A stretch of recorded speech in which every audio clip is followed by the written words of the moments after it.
Zdaj se zdi, da je Volkswagenu končno uspelo. Novi Arteon je drugačen. S Passatom si sicer deli podvozje, vse ostalo pa je vsaj zaenkrat, dokler luč sveta ne ogleda novi Passat, drugačno. Seveda je potrebno imeti v mislih nemško poreklo. Italijani denimo bi tak avto zagotovo narisali drugače, a bi pri tem morda preveč tvegali.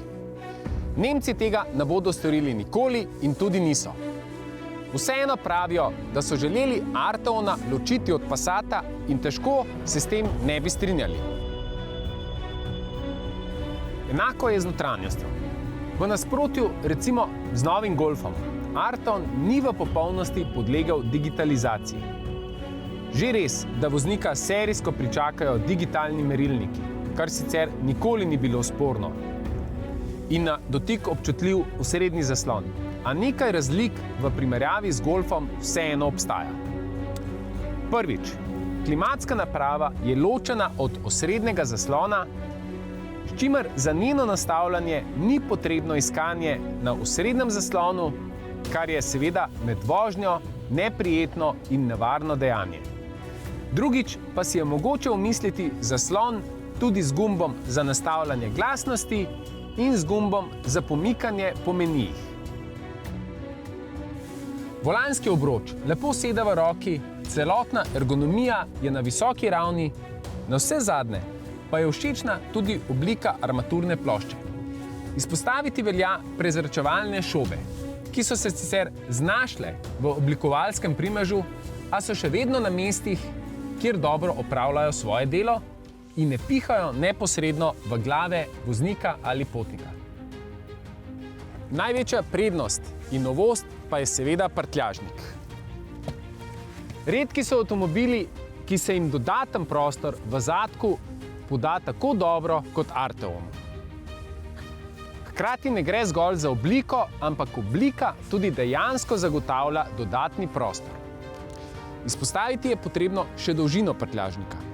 Z zloženimi zadnjimi naslonjali je do prednjih sedežev na voljo več kot 2 metra prostora. Podatek pa ni pomemben zgolj za prtljažnik, ampak tudi za potnike. Posledično to pomeni tudi več prostora za kolena potnikov na zadnji klopi. Ne bodo pa udobno nameščena samo kolena, ampak tudi glave. V avtomobilih, kjer je poudarek na strešni liniji, se namreč dostikrat zgodi, da zmanjka prostora nad glavami. No, Arteon Shooting Brake ga ponuja celo 48 mm več od limuzinske različice.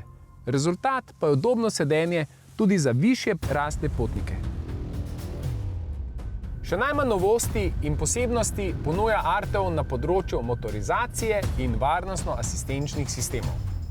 Slednje ne gre jemati za slabo, predvsem zaradi dejstva, da sta že tako osnovni Passat kot prejšnji Arteon ponujala bolj kot ne vse, kar je v avtomobilskem svetu na tem področju na voljo. Dvolitrski TDI je Volkswagenov motor, ki ga najdemo skoraj v vseh koncernskih avtomobilih. Po novem v Arteonu ponuja 147 kW, kar je poenostavljeno pomeni okroglih 200 konj. Pohvalno se dodatni prtljažnik ne pozna na Arteonovi legi na cesti. Sicer tudi po zaslugi štirikolesnega pogona je avto na cesti suveren in s tem seveda dopušča nadpovprečno dinamično vožnjo, ki jo je mogoče nadgraditi z izbiro voznega programa ter prilagajanjem podvozja.